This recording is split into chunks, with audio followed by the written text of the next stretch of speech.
हरे कृष्णा। श्रील प्रभुपाद जी का उपदेशामृत हम लोग काफ़ी दिनों से इसको सुन रहे हैं। अगर मैं फिर से रिपीट करूं ना तो फिर ये नया ही नया लगेगा। भक्ति की बातें हैं ना, जीवन सुधार की बातें हैं ना। आइए पहले गुरुवर्ग को प्रणाम करते हैं। नमो विष्णुपदाय राधिकाय प्रियात्मने श्री श्रीमद् भक्ति वेदांत नारायण गोस्वामी इति नामिने श्री कृष्ण लीला कथने सुदक्षम ओदारे मधुरे गुणैश्च युक्तम वरम वरेण्यं पुरुषं महांतं नारायणं तमां शिरसा नमामि।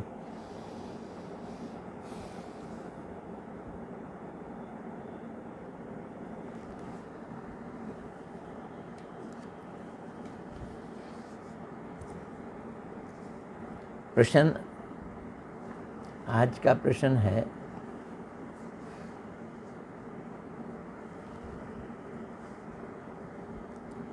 क्या हमारा शिष्य बनना उचित है? हम शिष्य बने क्या? प्रभुपाद जी से ही यानी गुरु से ही एक स्टूडेंट ये प्रश्न पूछ रहा है, क्या हमारा शिष्य बनना उचित है?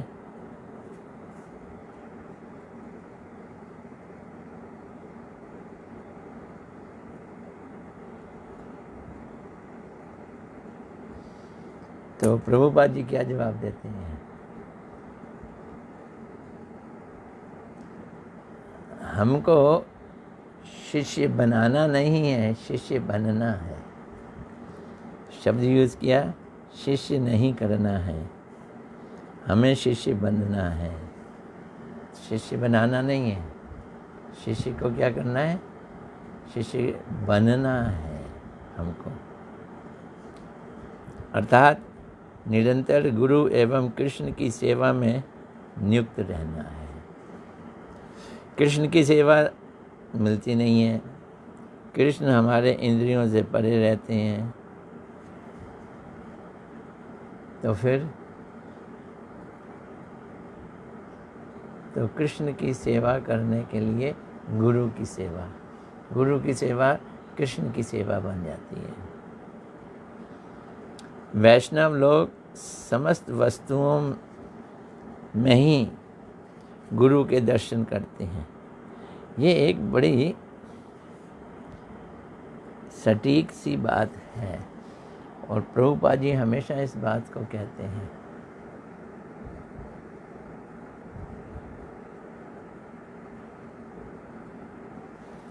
ये कोई प्रश्न पूछ रहा है, अमृता सेन, आप किस टाइम? इसी टाइम करता हूँ मैं, बस आधे पौन घंटे के बीच की क्लास होती है। इंडिया के 11:15 बजे के करीब में करता हूँ क्लास। डेली नहीं करता, मंगलवार से शुक्रवार तक करता हूँ। फिर मठ में जैव धर्म भी होती है, वो शाम को होती है।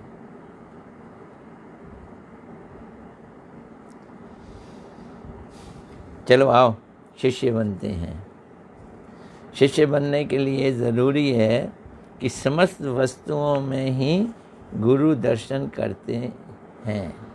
समस्त वस्तुओं में गुरु के दर्शन किए जाएं।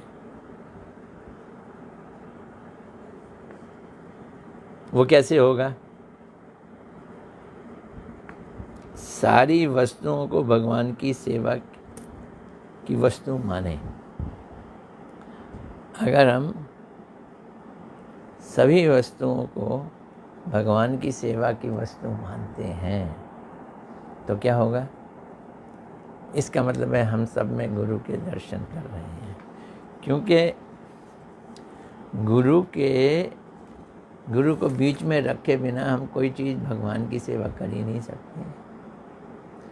जब हम भगवान को भोग लगाने जाते हैं तब भी हम ये सोचें कि हमने थाली उठा के गुरुदेव को दे दी, अब गुरुदेव भगवान को भोग लगाने जा रहे हैं।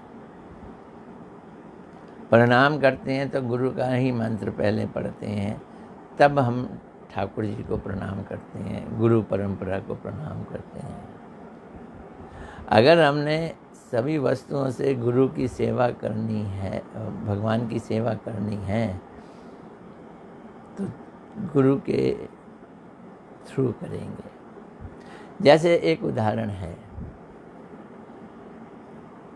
अगर आपने बाहर का दृश्य देखना है तो खिड़की के पास जाना पड़ेगा। खिड़की में आपको बाहर का दृश्य दिखाई देगा। गुरु जो हैं वो खिड़की हैं भगवान की दर्शन करने वाली, दर्शन कराने वाली। वैष्णव अभिमान होने पर विष्णु एवं वैष्णव की सेवा नहीं हो सकती। ये भी बड़ा ही पेचीदा प्रश्न का उत्तर दे रहे हैं प्रभुपाद जी। हम वैष्णव हैं तभी हम भक्ति कर रहे हैं, लेकिन ये माने कि हम वैष्णव हैं, वहीं बेड़ा गर्क। वैष्णव अभिमान होने पर विष्णु एवं वैष्णव की सेवा नहीं हो सकती। हम वैष्णव हैं इसका अभिमान नहीं होना चाहिए।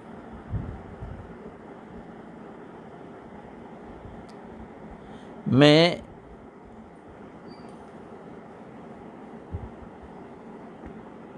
वैष्णव नहीं हूँ, मेरे में कोई लियाकत नहीं है, सामर्थ्य नहीं है। मैं कुछ नहीं करता और कुछ नहीं करूँगा, भगवान जैसा करवाएंगे वैसा ही करूँगा। ऐसे कृतित्व अभिमान रहित निरंतर भगवान की सेवा में रत व्यक्ति ही जीव का कल्याण कर सकते हैं।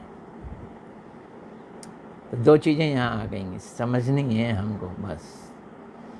एक तो अभिमान नहीं होना चाहिए कि मैं वैष्णव, मैं भक्त हूँ। दूसरा, मैं करता हूँ इसका अभिमान नहीं होना चाहिए। कृतित्व का अभिमान नहीं। करो सब कुछ, लेकिन कृतित्व में कर रहा हूँ ये अभिमान नहीं होना चाहिए। तो यही प्रभुपाद जी कह रहे हैं,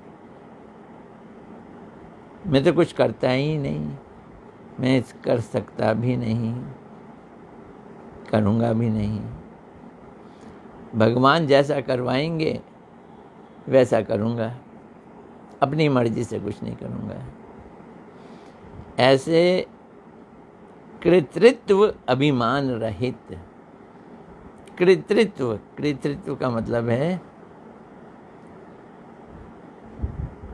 मैं करता हूँ, कर्तापन का अभिमान, उस अभिमान से रहित डूअर का अभिमान नहीं होना चाहिए। जीव को कृष्ण उन्मुख कर सकते हैं।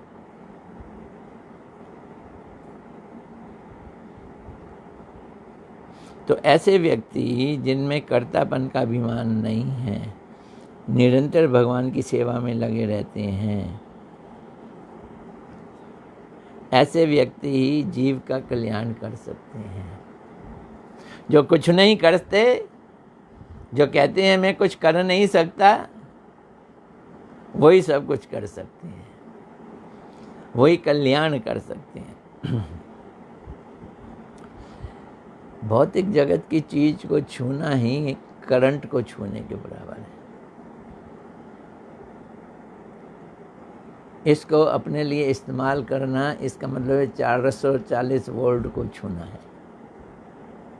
ना बाबा ना मैं कुछ नहीं कर सकता, इस संसार की किसी चीज़ के कुछ भी नहीं कर सकता, भगवान की सेवा कर सकता। अच्छा, ये चीज़ आएगी कहाँ से? ये भावना से आएगी। हमारी इच्छा क्या है, भगवान की सेवा करना या अपनी सेवा करना? ये मेंटलिटी पे बहुत फर्क पड़ता है। अर्थात जीव को कृष्ण उन्मुख वो लोग कर सकते हैं जो अभिमान रहित हैं। मैं कुछ नहीं करता, सब कुछ भगवान करवा रहे हैं। हृदय में कपटता रखकर मुख से ऐसा कह देने मात्र से भी नहीं होगा। अच्छा, बहुत सारे लोग अपना सिक्का जमाने के लिए, अपनी बात को जमाने के लिए ये कहते हैं मैं कुछ नहीं कर सकता, मैं करता भी नहीं हूँ, लेकिन अंदर से उनको अभिमान है कि मैं करता हूँ। ये कपटी लोग होते हैं। भक्ति में कपट बिल्कुल नहीं चल सकता। तो हृदय में कपटता रखकर मुख में ऐसा कहने से नहीं होगा, ऐसा महसूस करने से होगा। मैं कुछ नहीं करता, मैं कुछ कर ही नहीं सकता, भगवान जो कराएंगे वही करूँगा।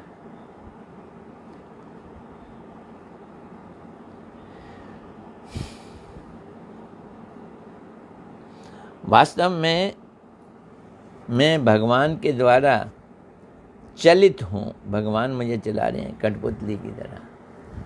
मैं भगवान के द्वारा चलित हूँ।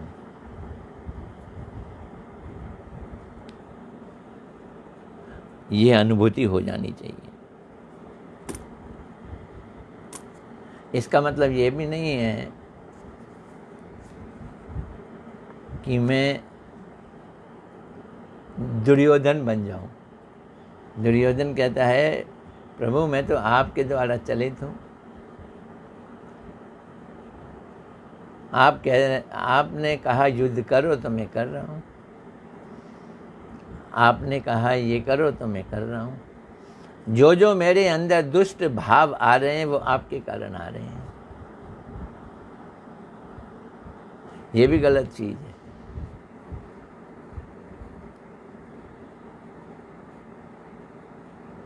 क्या सही चीज़ है ये समझना है।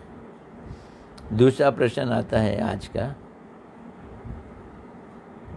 यदि ऐसा ही है तो अपने बहुत से शिष्य गुरु करते हैं, या प्रभुपाद जी ने तो बहुत शिष्य किए। एक तरफ तो आप कहते हो शिष्य बनो, शिष्य करो मत, आपने तो शिष्य किए। तो इसके उत्तर में क्या बोल रहे हैं? वास्तव में आज तक मैंने किसी को शिष्य नहीं बनाया। ये देखो प्रभुपाद जी की वाणी है। वास्तव में आज तक मैंने किसी को शिष्य नहीं बनाया। जो भी गुरु बन रहे हैं आज, जो शिष्य कर रहे हैं, उनको ये चीज़ समझनी पड़ेगी। कभी ना सोचें मैंने शिष्य बनाए। मैं तो ऐसा समझता हूँ भगवान ने किसी के कल्याण के लिए लोगों को मेरे पास भेजा है, तो मैं भगवान की सेवा कर रहा हूँ उनका कल्याण करने के लिए। गुरु नहीं बन रहा। गुरु बनना खतरनाक बात है। प्रभुपाद जी कहते हैं मैंने कोई शिष्य बनाया नहीं, बल्कि जिन्हें तुम मेरा शिष्य कह रहे हो उनको मैं अपना गुरु समझता हूँ। वो मेरे गुरु वर्ग हैं। देखो कितनी दैन्यता है, कितनी ह्यूमिलिटी है। श्रील भक्ति सिद्धांत सरस्वती ठाकुर प्रभुपाद की जय। दूसरों का संग करने का तात्पर्य उनसे कुछ ग्रहण करना होता है। मैंने अपने गुरुदेव से जो भी पाया है उसके अतिरिक्त मैं किसी से कुछ ग्रहण नहीं करता। तो ये क्या कह रहे हैं गुरुदेव प्रभुपाद जी? ये बता रहा कि मैं शिष्य हूँ। कैसा शिष्य हूँ? सिर्फ गुरुदेव से जो पाया है वही ग्रहण किया है, बाहर से कोई चीज़ ग्रहण नहीं की है। तो गुरुदेव से जो पाया है उसके अतिरिक्त मैं किसी से कुछ ग्रहण नहीं करता।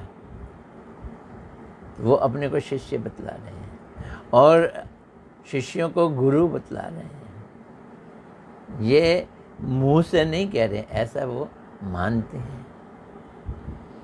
अपने गुरुदेव के निर्देश के अतिरिक्त मैं और किसी निर्देश अनुसार कार्य करता ही नहीं हूँ। मैंने कहा ना अभी प्रभुपाद जी से कि हमें शिष्य बनाने नहीं है, हमें शिष्य बनना है। यही प्रभुपाद जी समझा रहे हैं। अपने लिए मैं किसी से कुछ ग्रहण भी नहीं करता। गुरु एवं कृष्ण की सेवा के लिए श्रद्धापूर्वक, प्रीतिपूर्वक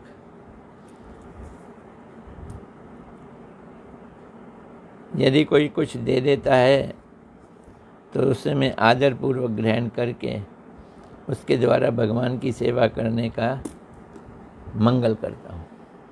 हम तो ले लेते हैं, प्रणामी मिलती हैं अपने पास रख लेते हैं। मैं तो प्रणामी फल ले आता हूँ, दवाइयाँ ले आता हूँ, और कहीं भी किसी काम में कहीं आना जाना है इस्तेमाल कर लेता हूँ। प्रभुपाद जी जैसा स्टैंडर्ड नहीं है, होता तो फिर बात ही क्या थी। अपने लिए कुछ भी इस्तेमाल ना करो, सब भगवान की सेवा में लगा दो।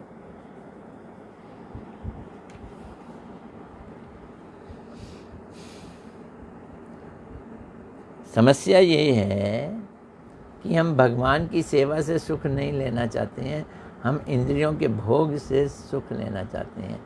ये हमारी भोग वृत्ति कहलाती है, नेचर ऑफ सेंस एंजॉयमेंट।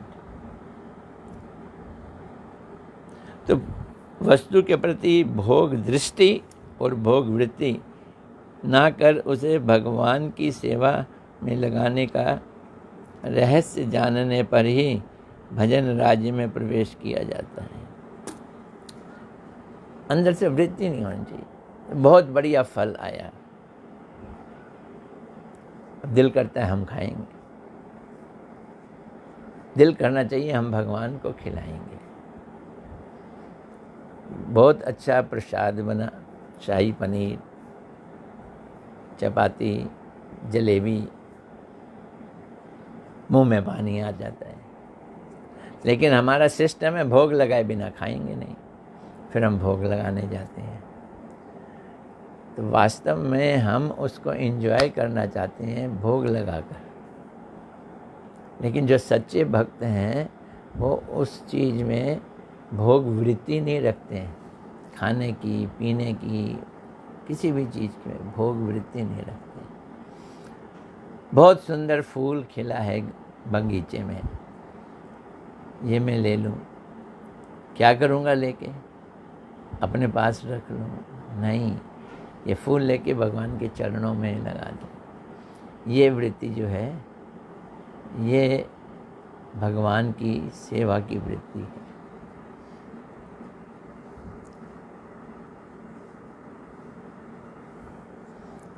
आगे चलते हैं। आज का हम तीसरा प्रश्न भी ले लेते हैं। तीसरा प्रश्न है, हमारा सबसे बड़ा कर्तव्य क्या है? ड्यूटी। प्रभुपाद जी समझा ही रहे हैं, भगवान की सेवा करना कर्तव्य है। अब उसको प्रभुपाद जी उदाहरण सहित समझा रहे हैं। कह रहे हैं भाई समझ लो, मनुष्य का जन्म क्षण भंगुर है और अत्यंत दुर्लभ है। दोनों बातें हैं, क्षण भंगुर भी है और दुर्लभ भी है। दुर्लभ है तो भैया यूज़ कर लो, मिस यूज़ नहीं करो। क्षण भंगुर है मतलब जल्दी से कर लो।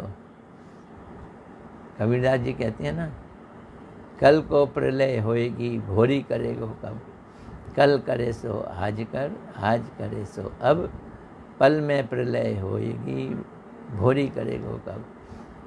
प्रलय पल में हो जाएगी, क्षण भंगुर है ये जीवन, फिर कब करेगा।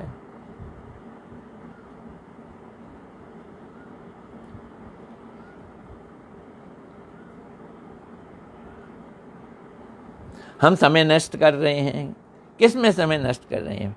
पाषंडता, जड़ीय वस्तुओं में, अपराध, इसमें इन व्यर्थ कार्यों में समय नष्ट कर रहे हैं। वास्तव में यही चीज़ें छोड़नी है, हरि भजन करना है। गीता में भगवान कहते हैं ना, सर्वधर्मान परित्यज्य माम एकम शरणं व्रज। ये चीज़ें हमें छोड़नी है और हरि भजन करना है। हम उल्टा कर रहे हैं, आए थे हरि भजन को और ओटन लगे कपास।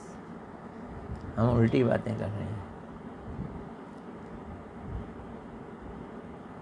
कि मनुष्य जन्म सब जन्मों में दुर्लभ है, बोला ना, दुर्लभ है। दुर्लभ मानस जन्म सत्संगे।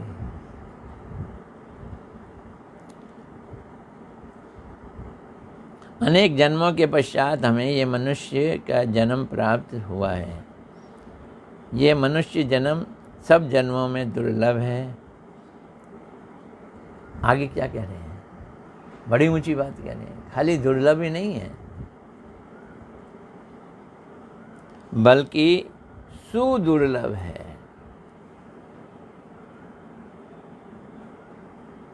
तैंतीस करोड़ देवी देवता भी कलयुग में मनुष्य बनना चाहते हैं।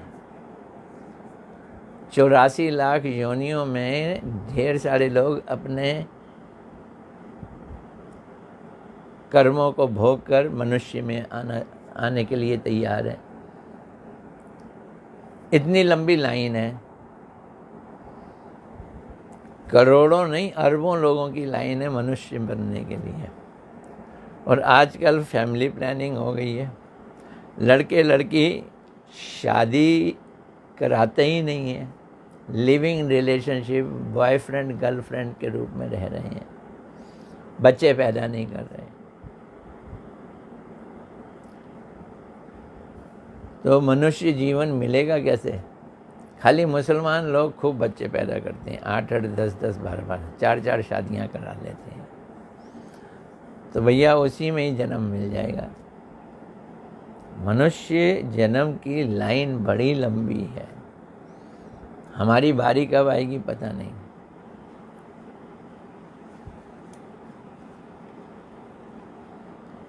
और मनुष्य सुअर और कुत्तों जैसे तो बच्चे पैदा नहीं करता। सुअर के तो 10-10, 12-12 बच्चे पैदा हो जाते हैं, कुत्तों के भी हो जाते हैं।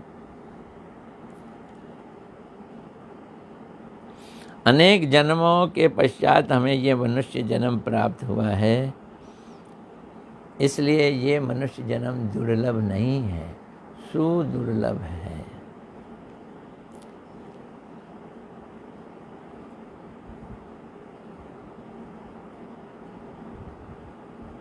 ये अनित्य होने पर भी, मनुष्य का जीवन अनित्य, मरना तो है। इसी जन्म में, मनुष्य के जन्म में हम परमार्थ का कार्य कर सकते हैं। परमार्थ प्रद है, ये है मनुष्य का जन्म। ये सुदुर्लभ है, क्षण भंगुर है, दुखों से भरा है, लेकिन परमार्थ प्रद है। इसी में ही हम परम अर्थ यानी भगवान की सेवा कर सकते हैं, और किसी तरह से भी नहीं कर सकते। अर्थात इसके द्वारा परमार्थ का कार्य किया जा सकता है। जो बुद्धिमान हैं, जो चतुर हैं, वे साधन के उपयोगी इस शरीर को नष्ट होने से पहले, ये एक बड़ी अच्छी बात है, प्रभुपाद जी कह रहे हैं, साधन भगवान को प्राप्त करने के लिए साधन, कोशिश, प्रयास, इसे शास्त्र में अभिधेय भी कहते हैं। इस शरीर से ही हो सकता है, मनुष्य शरीर से हो सकता है। तो नष्ट होने से पहले साधन कर लो। शरीर तो नष्ट कभी भी हो सकता है। अब मैं 71 साल का हो गया हूँ। मैं ये इस चीज़ का डर भी रहता है कि भगवान तो मिले नहीं, और अब साधन कैसे करूँ मैं? परिक्रमा लगा नहीं सकता, ज़्यादा चल नहीं सकता, ज़्यादा सेवा कार्य नहीं कर सकता, और अभी तक जाप करने का कला ही नहीं सीखी, शुद्ध नाम लेना भी नहीं आता है। तो चिंता लग रही है। हमें ऐसी चिंता लगनी चाहिए। मनुष्य जीवन बड़ा दुर्लभ है, क्षणभंगुर है, सुदुर्लभ है। मरने से पहले कुछ कर जा। काका हाथरसी जैसे नहीं, काका हाथरसी कहते थे। एक उनकी कविता याद आ रही है, हे मनुष्य तू कुछ काम काम का कर जा। मनुष्य तू कुछ काम काम का कर जा। काम का मतलब यूजेबल, वैल्यूएबल। कुछ अच्छे काम कर जा। क्या कर जा? मरना तो निश्चित है, कर्जा लेके मर जा। तो कर्जा ले लो और मर जा, देने की कोई चिंता ही नहीं।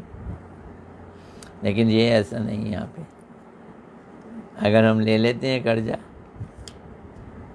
तो अगले जन्म में वो कर्जा देना ही पड़ेगा भाई।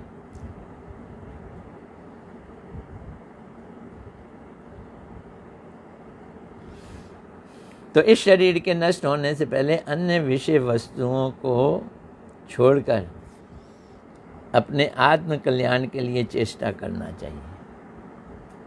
अन्य वस्तुओं को छोड़कर आत्म कल्याण के लिए चेष्टा करना चाहिए।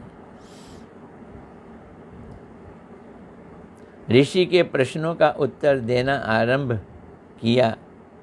इसके द्वारा श्री सूत गोस्वामी जी ने शिक्षा दी है। भागवत में है ना, ऋषियों ने प्रश्न पूछे, सूत गोस्वामी जी ने उत्तर दिए। क्या दे रहे हैं? शिक्षा दे रहे हैं कि गुरु करण किए बिना भगवान की भक्ति कदापि संभव नहीं है। यही हमारा कर्तव्य है। प्रश्न यही था ना, सबसे बड़ा कर्तव्य क्या है? गुरु करण। पहले तो गुरु को ढूंढना पड़ेगा, उसके लिए भी भगवान से प्रार्थना करो। फिर गुरु करण करने के बाद फिर भक्ति करनी है। गुरु नहीं किया तो भक्ति नहीं होती। हमारे गुरुदेव कहते थे, कई लोग कहते थे, मंदिर में लोग आते हैं, कथा भी सुनते हैं, माला ले लेते हैं, जाप करते हैं, परिक्रमाओं में भी जाते हैं, पर गुरु नहीं किया। गुरुदेव बोल रहे थे, ये सारी प्रक्रिया गुरु करने के लिए हो रही है। आज नहीं कर रहे, 10 साल बाद करेंगे या फिर अगले जन्म में करेंगे, पर भक्ति उसी के बाद आगे बढ़ेगी जब गुरु करेंगे तो। और भक्ति के बिना भगवान अन्य किसी उपाय से प्राप्त ही नहीं होते। ये भी बड़ी ही समझने वाली चीज़ है। लोग मानते नहीं हैं। तपस्या को, योग को, यज्ञ को, सर्दी में ठंडे पानी के अंदर बैठ के रात बिताने को, गर्मियों में गरम धुनी जला के चारों ओर गरम तार कोई चीज़ जला के बीच में बैठने को, इसको भक्ति मानते हैं। इससे भगवान प्राप्त हो जाएंगे, ये समझते हैं। नहीं, खूब सारे व्रत रखने से भगवान प्राप्त हो जाएंगे, नहीं। मैंने तो अन्न छोड़ दिया है, अन्न छोड़ने से भगवान, इन चीज़ों से नहीं होने वाले। सिर्फ एक भक्ति ऐसी चीज़ है जिससे भगवान प्राप्त होते हैं, और किसी चीज़ से नहीं। और भक्ति के बिना भगवान अन्य किसी उपाय से प्राप्त नहीं होते। गुरुदेव ये बहुत बार बताया करते थे। भक्ति कहते किसको हैं? भक्ति किसे कहते हैं, ये समझना बहुत ज़रूरी है।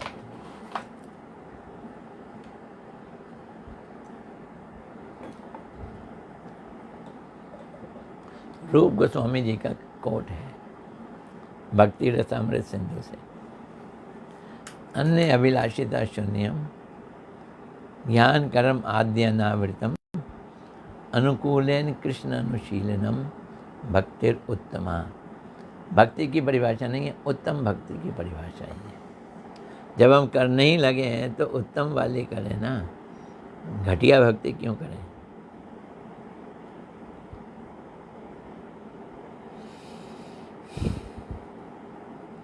गुरुकरण की आवश्यकता भगवत्ता के तारतम्य से भगवान तारतम्य श्री कृष्ण का किस तरह से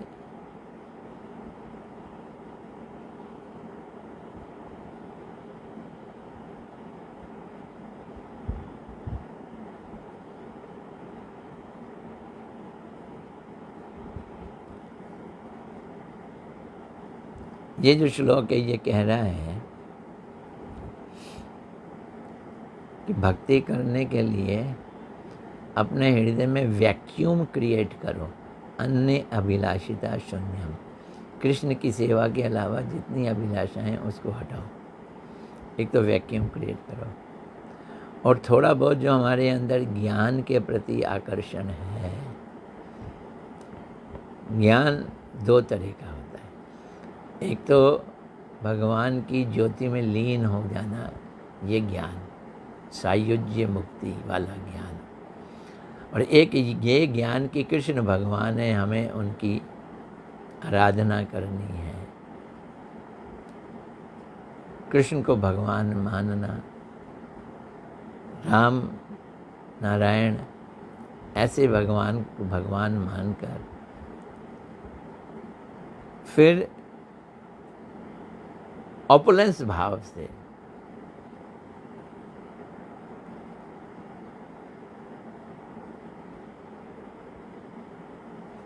एक होता है विश्रम्भ भाव, एक होता है अपुलेंस वाला भाव। अपुलेंस भाव से भक्ति नहीं करनी, ये ज्ञान है। कृष्ण को अपने घर का सदस्य बना लो, ये प्रेम है। तो ज्ञान कर्म आद्य अनावृतम, ये शर्तें लगा दी, कोई और दूसरी अभिलाषा ना हो। भगवान को निराकार सायुज्य की तो बात छोड़ो, ऐश्वर्य के रूप में भी नहीं पूछा कि ये चतुर्भुज नारायण भगवान है, हमने इनकी आराधना करनी है। फिर क्या करो, अनुकूलेन कृष्ण अनुशीलनम भक्तिरुत्तमा। अनुकूल रूप से कृष्ण का अनुशीलन करो, ये उत्तम भक्ति है। तो श्री विश्वनाथ चक्रवर्तीपाद जी ने अनुशीलन का अर्थ बतलाया है कि अपने शरीर के द्वारा, अपने इंद्रियों के द्वारा, अपने मन के द्वारा, अपने भाव के द्वारा कृष्ण की आनंद और सुख के लिए, उनकी प्रसन्नता के लिए कार्य करना, ये अनुशीलन है। कैसा कार्य? सुख के लिए। मैंने सुख के लिए नहीं कहा। कैसा कार्य? प्रसन्नता के लिए नहीं, प्रसन्नता के लिए नहीं कहा। जो कृष्ण के लिए अनुकूल हो वैसा कार्य करो। अनुकूलेन कृष्ण अनुशीलनम। अब माँ यशोदा कृष्ण को उखल से बांधती है, कृष्ण उससे प्रसन्न थोड़ी हो रहे हैं, रो रहे हैं, लेकिन मेरा बेटा बिगड़ ना जाए, कृष्ण की अनुकूलता के लिए वो ये कार्य कर रही है। अब यहाँ एक बात कही है उन्होंने कि हम कथाएं सुनते हैं, कथाओं में बहुत सारी चीज़ें समझ नहीं आती, हम उसके उल्टे अर्थ लगा लेते हैं, उस पर आलोचना होनी चाहिए। क्या गुरु करने की आवश्यकता है? कृष्ण ब्रज से मथुरा और द्वारका चले गए,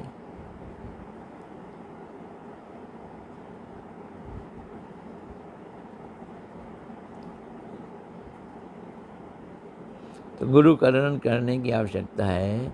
भगवत्ता के तारतम्य से भगवान का तारतम्य समझना चाहिए। कृष्ण का कंस को मारना और ब्रज में कभी वापस लौट कर नहीं आना, इत्यादि इत्यादि अनेक विषयों पर विशद आलोचना होनी चाहिए। बैठो, संग में बैठो, लोगों से बताओ कृष्ण अगर प्रेम करते थे वापस क्यों नहीं आए। गुरुदेव इस बात पे समझाते हैं, बड़ी अच्छी बात समझाते हैं। कहते हैं ये तो विरह रस का स्वादन करने के लिए कृष्ण ब्रज छोड़ के दूर चले गए, लेकिन राजा रानी रोती हैं तो उनकी अनुभूति में आते हैं। उनको लगता है कि उनको स्वप्न में आए भगवान कृष्ण, उनको लगता है कि ऐसे ही अनुभूति हुई भगवान की, लेकिन भगवान आते हैं, राधा जी के संग विहार करते हैं। और अंत में तो ये बतलाया कि जब कृष्ण ने महाभारत युद्ध हो गया, अंत में उन्होंने अपने 2 दुश्मनों को मारना था, जय विजय, उनको बैकुंठ पहुंचाना था। वो थे शिशुपाल और दंतवक्र। ऐसा एक ग्रंथ में वर्णन आता है, जीव गोस्वामी जी ने वर्णन दिया है। क्या वर्णन आता है कि कृष्ण ने ब्रज के पास जाकर दंतवक्र को मारा और फिर अपनों से मिलने के लिए चले गए। अब ये नहीं लिखा ब्रज में गए, तो मथुरा के पास एक गांव दतिया ग्राम, वहाँ पे दंतवक्र को मारा और मारकर अपनों से मिलने के लिए। तो वहाँ पे तो द्वारका के लोग थे नहीं, कौन थे अपने? वहाँ तो पांडव लोग भी नहीं थे, तो कौन थे अपने? ये ब्रजवासी अपने थे। तो हमारे गोस्वामी बताते हैं कृष्ण ब्रज में गए, फिर ब्रज वालों के हो गए, फिर उसमें से एक अंश निकाल के द्वारका में भी चले गए, जहाँ भगवान ने अपने को स्प्लिट किया। तो कृष्ण कभी ब्रज को छोड़ते नहीं हैं। इन बातों की आलोचना होनी चाहिए, यही भक्ति है। आज इतना ही, कल क्या बार है?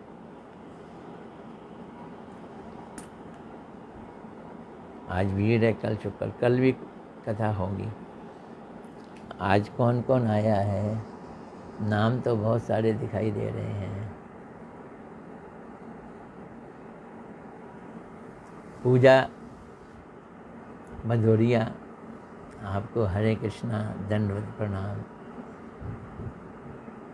अमृत सेन, ये नाम मैं पहली बार सुन रहा हूँ। अमृता सेन, जिन्होंने पूछा है कितने बजे क्लास करते हो, मैं 11:15 बजे के करीब, 11:15 से 11:45, 12 बजे के बीच ख़त्म कर देता हूँ। इसके अलावा वाह, अंशिता दुग्गल जी आई हुई हैं, उनको हरे कृष्णा, दंडवत प्रणाम। नीलू भल्ला आई हुई हैं, पूजा भदौरिया तो है ही है।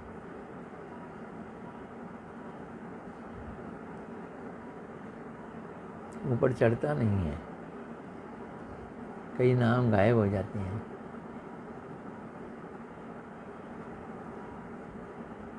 नीलू भाटिया वो आई हुई हैं, आपको दंडवत प्रणाम। मैं पहले भाटिया को कुछ और पड़ जाता था।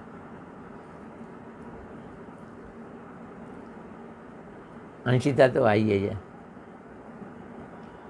अब जो नाम नहीं पढ़े जा रहे हैं वो मुझे क्षमा करेंगे। अरे हाँ, एक नाम सोनिया गुआबा, सोनिया गुआबा, ये भी आई हुई हैं। अमृता सेन जी ने कहा है कल फ्राइडे है। जी हाँ, कल करूँगा कथा में। फिर मैं शाम को भजन रहस्य भी कर रहा हूँ मंदिर में, शाम को 8:15 साढ़े 8 के बीच में लेके 9:15 बजे तक। ठीक है। हरे कृष्णा कृष्णा कृष्णा हरे हरे, हरे राम राम राम हरे हरे।